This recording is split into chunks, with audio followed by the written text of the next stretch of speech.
What's up everybody, welcome to Data. So today I'm going to show you how to remove watermark from Capcut in Windows. So let's get started.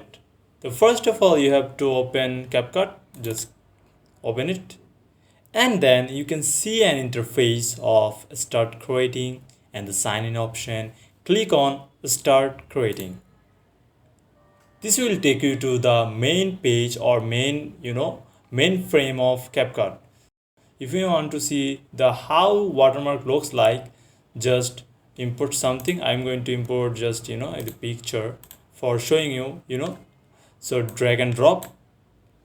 After this is my content, so I'm going to export it. Here you can see the export icon.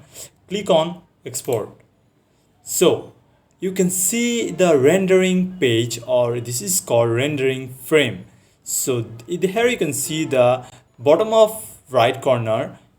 So the icon here Capcut, and this is called watermark.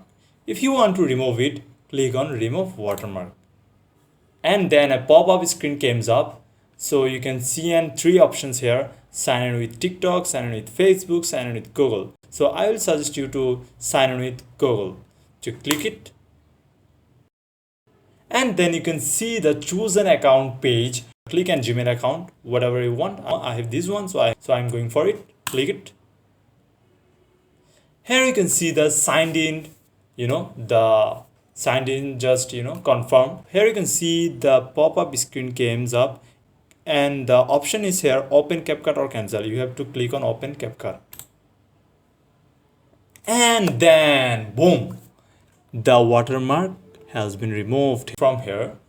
So just when you render any types of content, just click on remove watermark, and after that you have to just export your video. Okay, just click on export. So this is it guys, how you can remove watermark from Capcut so easily. So make sure to subscribe to our channel, and I'll catch you guys in the next one. Ta-da!